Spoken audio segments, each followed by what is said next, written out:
Olá, você está no canal Estante de Luz e vamos ao podcast de hoje.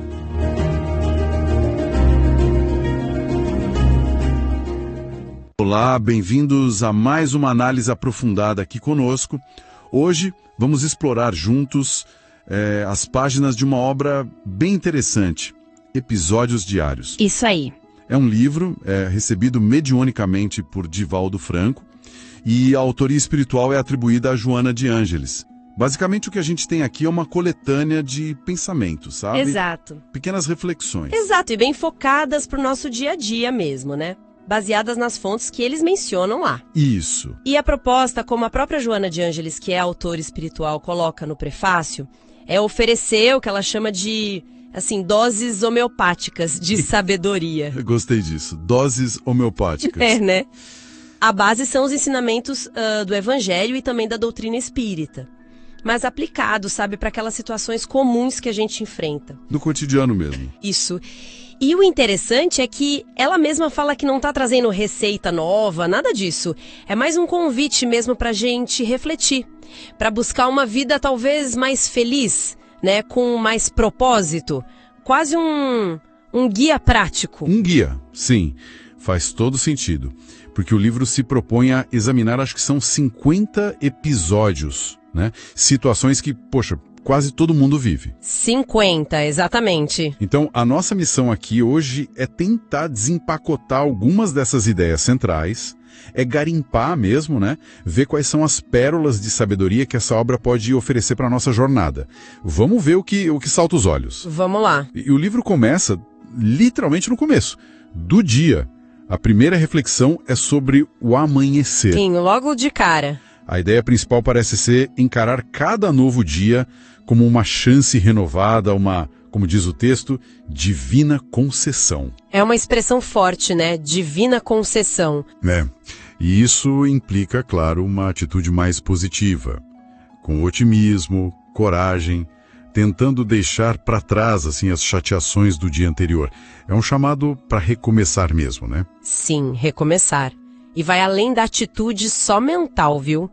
O texto enfatiza bastante a importância de uma preparação que não é só física, mas anímica, da alma, né? Anímica, interessante. Antes de sair para o que ele chama de luta diária, a recomendação é dedicar uns minutinhos pro espírito. Uma leitura que eleve, sabe? Uma meditação breve sobre o que leu e uma prece, para buscar sintonia com energias superiores na visão deles. Entendi. É apresentado quase como uma terapia preventiva e espiritual, um jeito de fortalecer o nosso eu interior antes dos embates do dia. Uma blindagem inicial, digamos assim. Faz sentido. E logo em seguida, olha só, já vem o que o livro chama de primeiro desafio. Sim, o primeiro teste do dia. Logo cedo. Exato. Aquilo que já quer estragar o humor. E a orientação aqui me pareceu bem prática. Em vez de entrar naquela espiral da discussão, que muitas vezes é um hábito, né? É quase automático às vezes. A sugestão é silenciar e agir para resolver. Isso exige, um bocado de autocontrole. Principalmente se o pessoal em casa já está acostumado com as nossas reações mais explosivas, talvez. Com certeza. É um convite a surpreender, né? De forma positiva. E o fascinante nessa abordagem é o reconhecimento, bem claro, dos nossos padrões de comportamento. Aqueles automáticos, muitas vezes negativos. Sim. E aí vem a afirmação da necessidade de uma mudança consciente. Não é só evitar a briga, é escolher ativamente a calma. É uma escolha, então. Exato. E conseguir manter a serenidade nesse primeiro obstáculo, nesse primeiro desafio, é visto como um passo fundamental para ter um dia mais harmonioso. É uma pequena vitória, sabe? Que fortalece para as próximas. Entendi. E isso se conecta muito com outro episódio que o livro aborda: a irritação. Especialmente no trânsito. O trânsito, nem me fale. Pois é, o caos urbano, o engarrafamento, a impaciência geral.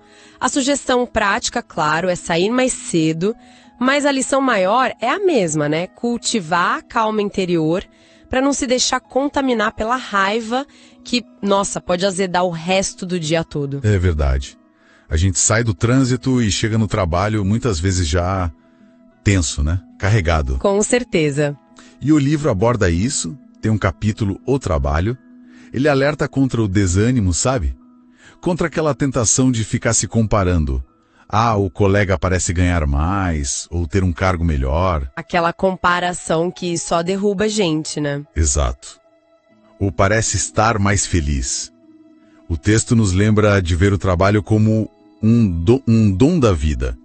Uma oportunidade de crescimento, de sustento. Quase uma lei de equilíbrio, ele coloca. Sim, uma lei de equilíbrio. A sugestão é buscar a motivação dentro de si, valorizar a própria tarefa. Mas como fazer isso quando o cansaço bate forte? Ah, o cansaço, o livro também trata disso, sim. E a orientação não é se entregar, sabe? Mas também não é se exigir além do limite de forma irracional. Achar um meio termo. É parar um pouco, respirar, talvez mudar de atividade por uns instantes para quebrar a monotonia mental, mas sem cair na negligência, né? Sem relaxar com as responsabilidades. Entendi. Manter o foco, mas com pausas estratégicas. Jesus.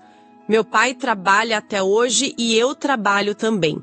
É usada como exemplo de ação contínua, mas sem aquele peso do enfado destrutivo, sabe? Entendi. Ação sem desgaste excessivo. A ideia parece ser que a consciência do dever junto com uma mente renovada, talvez por uma pausa breve, uma prece rápida, um pensamento positivo, ajuda a gente a não sucumbir à fadiga extrema. Isso, de renovar a mente me leva a outro ponto que o livro, bate bastante na tecla. O cuidado com as palavras e os pensamentos. Fundamental, né? Tem um capítulo sobre conversações infelizes. Sabe aquela rodinha de café que vira festival de biriê, fofoca, crítica, reclamação, pessimismo? Sei bem como é. Energia pesada. Assuntos mais construtivos. O texto chega a dizer que essas conversas vis, ele usa essa palavra, acabam envenenando quem participa. É forte, né? Envenenando. Muito. E tem um alerta ligado a isso, sobre a hora vazia. A mente desocupada é vista como um campo aberto para pensamentos negativos. A famosa oficina do diabo, como diz o ditado popular, né? Exato. Preencher esses momentos com algo útil, uma leitura, uma conversa positiva, planejar algo bom, seria então essencial. E o contraponto disso que o livro também traz é a arte de ouvir. Olha que interessante. A arte de ouvir. Num mundo tão barulhento, né, onde todo mundo quer falar e poucos parecem dispostos a escutar de verdade, saber ouvir é apresentado como uma habilidade valiosa, quase uma forma de caridade. Uma caridade mesmo. Permitir que o outro se expresse, coloque para fora as tensões, antes da gente despejar as nossas. É um jeito de ajudar, sabe? De aliviar o fardo do outro. Faz sentido. E no extremo oposto dessa comunicação saudável. Aí vem a altercação, a discussão inútil, a briga por orgulho, por teimosia, que só gera mal-estar, desarmonia. Aquela que não leva a lugar nenhum. Exatamente. A mensagem é que preservar a paz interior vale muito mais do que ganhar uma disputa verbal vazia. Falando em atitudes construtivas, tem um capítulo chamado Ação Bondade. Esse me chamou a atenção.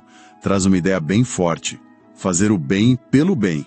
Sem ficar esperando reconhecimento, gratidão. É uma visão bem altruísta mesmo. A recompensa estaria no próprio ato de ajudar. O texto até compara a bondade ao sol que brilha para todos, à chuva que cai sobre justos e injustos, ao ar que a gente respira. Elementos essenciais que se doam, né? Sem exigir nada em troca. Exato. E menciona também os benfeitores anônimos, pessoas que fazem o bem nos bastidores sem alarde. Isso parece exigir uma força interior muito grande, não? Sem dúvida. E essa força, segundo a obra, se apoia em outra virtude fundamental, a confiança. Confiança. Não aquela confiança ingênua, sabe? Mas uma confiança básica na vida, em Deus, numa justiça maior que rege as coisas. Essa confiança geraria tranquilidade íntima. Entendi. e a falta dela. A desconfiança constante, por outro lado, é descrita como fonte de angústia, isolamento, suspeitas que corroem a gente por dentro. O livro sugere que mesmo quando alguém age mal conosco, se a nossa consciência está tranquila, o problema maior é de quem praticou o mal, entende? Entendo. A responsabilidade é de quem agiu. Isso. E para manter essa tranquilidade e agir corretamente, mesmo sob pressão, é preciso o que o livro chama de calma para o êxito. Calma para o êxito. Gostei. Uma calma que não é passividade, veja bem, é uma serenidade ativa, que nasce dessa confiança mais profunda e permite encontrar a melhor solução no tempo certo. Mas e quando a maldade nos atinge diretamente? Quando somos vítimas de uma injustiça clara, de uma ofensa pesada? Aí entram capítulos bem diretos, como você disse, a mágoa e desforço. Sim, esses são fortes. A mágoa pintada como um veneno que a gente toma esperando que o outro morra, sabe? Um ácido que corrói por dentro. Que descrição impactante. E o desejo de vingança, o desforço, é visto como algo que nos diminui moralmente, nos iguala ou até nos coloca num nível inferior a quem nos prejudicou. Então, qual a proposta? A proposta é radical. Perdoar. E, se possível, olha só, até ajudar quem nos feriu, como demonstração de superioridade moral. A frase final é taxativa mesmo. Desforço jamais. Nossa, isso é um ideal elevadíssimo, convenhamos. É muito difícil na prática. É um ideal elevadíssimo, sim, e o livro reconhece essa dificuldade, claro, mas apresenta o perdão não como um favor que a gente faz para o ofensor, mas como uma libertação para nós mesmos. Libertação. Como assim? Libertação da mágoa, do desejo de vingança, que são pesos mortos na nossa jornada, entende? É tirar esse peso das costas. Entendi. Faz sentido olhar por esse ângulo. E tem também um capítulo específico sobre a calúnia, que é apresentada como uma dessas dores quase inevitáveis na vida. Fruto da inveja ou da doença moral, como o texto coloca, de algumas pessoas. E como lidar com isso, segundo o livro? Revidar? Não. A recomendação não é revidar, nem se desesperar. Mas sim, primeiro, não sintonizar com essa energia negativa. Segundo, viver de forma tão correta que a própria vida desminta a falsidade.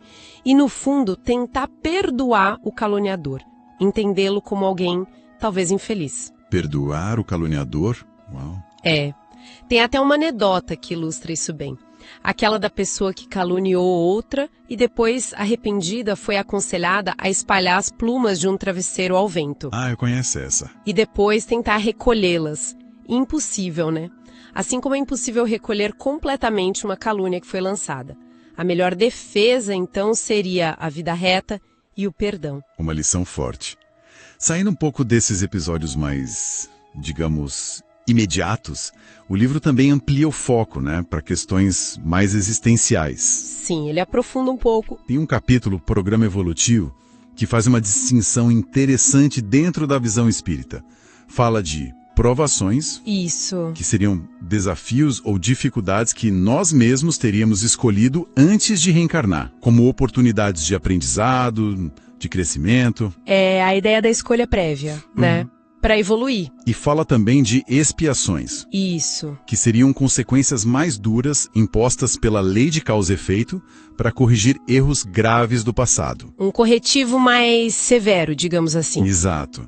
Mas ambas, sejam provações ou expiações, seriam vistas como ferramentas para nossa evolução espiritual. Isso muda bastante a forma de encarar as dificuldades, não acho? Muda completamente a perspectiva. Em vez de se ver só como vítima das circunstâncias, a pessoa é convidada a enxergar um propósito maior por trás das adversidades e insucessos. Adversidade e insucessos. Perdas financeiras, doenças, lutos, decepções. Tudo isso poderia ser encarado com mais equilíbrio, como lições necessárias ou como resgate de débitos passados. E sempre com a confiança de que, como diz o texto, tudo passa. Nenhuma dor seria eterna. Essa ideia de tudo passa é um consolo importante. Com certeza. E a visão sobre as doenças segue essa mesma linha. O corpo físico se desgasta, é natural. Mas, além disso, muitas enfermidades poderiam ter raízes espirituais, sabe? Ligadas a desequilíbrios ou dívidas de outras vidas. E qual a atitude recomendada? Não de revolta, mas de serenidade, confiança em Deus e, se for o caso de um resgate, de uma expiação, enfrentá-lo com resignação ativa, buscando aprender a lição que está ali. Resignação ativa, gostei do termo, não é passividade. Não, de jeito nenhum. E essa ideia da causa espiritual das doenças se conecta muito forte com outro ponto super enfatizado no livro, o poder dos pensamentos. Ah, sim, o poder do pensamento. O texto é categórico, afirma que nossos pensamentos têm um impacto direto na nossa saúde física e mental. Como assim, direto? Pensamentos negativos constantes, ansiedade, pessimismo, medo, raiva, criariam um campo vibratório prejudicial, que poderia se manifestar no corpo, somatizar em doenças. Entendi. E o contrário também vale. Exato. Já os pensamentos positivos, tranquilidade, otimismo, fé, perdão, promoveriam a harmonia interior e, consequentemente, a saúde. A máxima "somos o que pensamos" é levada muito a sério ali. É uma responsabilidade grande, então. Cuidar do que a gente pensa. Enorme. E essa primazia do estado interior sobre as circunstâncias externas se reflete também na forma como o livro aborda bens materiais e status, sabia? Ah, é? Como? O capítulo Necessário e Dispensável critica o consumismo, essa busca frenética pelo supérfluo, enquanto tanta gente carece do essencial. Uma crítica social forte aí. Sim. E o capítulo O Poder adverte sobre as armadilhas morais do poder temporal, a corrupção, a vaidade, afirmando que o único poder real e duradouro é o do amor e do bem. O poder do amor. E tem também evidência pessoal, que lembra que o destaque, a fama, naturalmente atrai inveja e críticas. Sugere que a modéstia, a discrição, são virtudes importantes para quem está em posição de visibilidade. O foco é sempre no cultivo interior. Então o objetivo final dessa jornada toda, passando por esses episódios diários, parece ser alcançar um estado de serenidade sempre. Exatamente, serenidade sempre. Mas o livro deixa claro, né? Isso não é um presente que cai do céu. É uma conquista pessoal, árdua muitas vezes. Uma conquista. É um tesouro íntimo que traz harmonia e uma confiança, assim, inabalável. E para chegar lá, são necessárias outras qualidades, como coerência e firmeza. Coerência e firmeza? O que seria isso? Ser a mesma pessoa na vida privada e na pública, sabe? Agir de acordo com o que se acredita. Não ter duas caras. Entendi. Integridade. Isso, integridade. E também uma busca incessante pela verdade. Aquela que liberta. Mas com um detalhe importante. Essa busca é individual. Não se deve tentar impor as próprias verdades aos outros. É preciso respeitar o ritmo de cada um. Respeitar o estágio de cada um. Exato. A vivência do conhecimento é mais importante que o conhecimento em si, puramente intelectual. Perfeitamente colocado. A serenidade, então, não é a apatia. É um equilíbrio dinâmico que a gente conquista. Isso mesmo. E essa busca pela verdade vivida permeia toda a obra, inclusive nos temas mais, digamos, delicados do ciclo da vida, como o envelhecimento. Ah, sim. O capítulo Velhice. Ele não trata a velhice como um fim trágico, de jeito nenhum, mas como um fenômeno natural do desgaste do corpo físico e, potencialmente, como uma quadra abençoada, um tempo de colher sabedoria das experiências vividas. Uma visão mais positiva da velhice. Sim, a sugestão é encarar essa fase com jovialidade interior e se preparando para ela ao longo da vida, claro. E tem uma visão bem particular sobre o sono e repouso também, né? Não é só descanso físico. Não mesmo. O livro apresenta o sono como uma espécie de treinamento diário para a morte física, que na visão espírita é chamada de desencarnação. Um treinamento para a morte? Como assim? A ideia é que, durante o sono, o espírito se desprende parcialmente do corpo e pode ter experiências em outra dimensão, no chamado plano espiritual, Experiências fora do corpo. Isso. Seria uma oportunidade de aprendizado, de encontros ou até de perturbações, dependendo da nossa sintonia mental antes de dormir. Ah, por isso a importância do preparo antes de dormir. Exatamente. Daí a recomendação de fazer uma prece, ler algo edificante, para buscar essa harmonia e facilitar experiências espirituais positivas. E um sono realmente reparador, né? O travesseiro em si não resolve problemas magicamente, mas a calma mental e a possível inspiração recebida durante o sono poderiam ajudar muito. É uma perspectiva fascinante mesmo. E talvez surpreendente para muita gente. O sono ganhando essa dimensão espiritual. Com certeza, e isso nos leva naturalmente ao último grande episódio abordado no livro, a morte. A morte, o tema final. Ela é apresentada sem rodeios, como um evento biológico inevitável, parte do ciclo da vida, da transformação contínua. A sugestão não é temê-la, mas refletir sobre a nossa fragilidade, avaliar nossas ações diariamente. Viver de forma mais consciente. Exato. Viver de forma reta, com propósito, confiando na ideia da continuidade da vida após o fim do corpo. Há um chamado bem claro ao desapego das coisas materiais, dos elos retentivos, como o texto chama, aquilo que poderia dificultar essa transição para outra dimensão de existência. Desapego. Outro desafio enorme. Uau, realmente fizemos um mergulho considerável nessas reflexões de episódios diários, hein? Foi profundo, né? Fomos desde o despertar e os pequenos estresses do cotidiano trânsito, cansaço no trabalho, até, as grandes questões sobre propósito de vida, natureza do sofrimento, poder do perdão e a própria finitude da existência física. Cobrimos bastante coisa. A sensação que fica é a de um guia prático mesmo, para cultivar a serenidade, a bondade, a confiança no meio do turbilhão diário. Exato. Se a gente pudesse destilar uma mensagem central, talvez fosse esta. Cada instante, cada pessoa que cruza nosso caminho, cada desafio interno ou externo, é na verdade uma oportunidade valiosa. Oportunidade para quê? De aprendizado e de colocar em prática esses princípios mais elevados de conduta e pensamento. A responsabilidade pelo nosso crescimento, pelo nosso bem-estar, é nossa, intransferível. A responsabilidade é nossa. É. E as ferramentas para isso, a reflexão, a prece, a ação correta, o cultivo de pensamentos positivos, estão ao nosso alcance. Como a obra tenta demonstrar em cada episódio, né?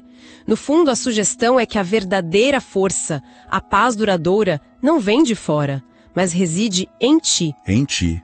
Dentro de nós. Na nossa capacidade interior de nos conectarmos com uma dimensão mais elevada da existência e agirmos com mais sabedoria e amor no mundo. Muito bom. Fica então, talvez, uma provocação final para a nossa reflexão. Se o sono, como sugeriu o livro, é esse ensaio diário para a grande transição que a gente chama de morte? Sim. E também uma janela para experiências espirituais fora da consciência física habitual? O que será que realmente acontece nessas horas em que nosso corpo descansa? Que realidades sutis a gente talvez explore? Que encontros a gente tenha? E que aprendizados a gente traga de volta? Exato. Mesmo que a nossa memória consciente não registre direito pela manhã, é algo no mínimo intrigante para se pensar na próxima vez que a cabeça encontrar o travesseiro. Com certeza, fica a reflexão.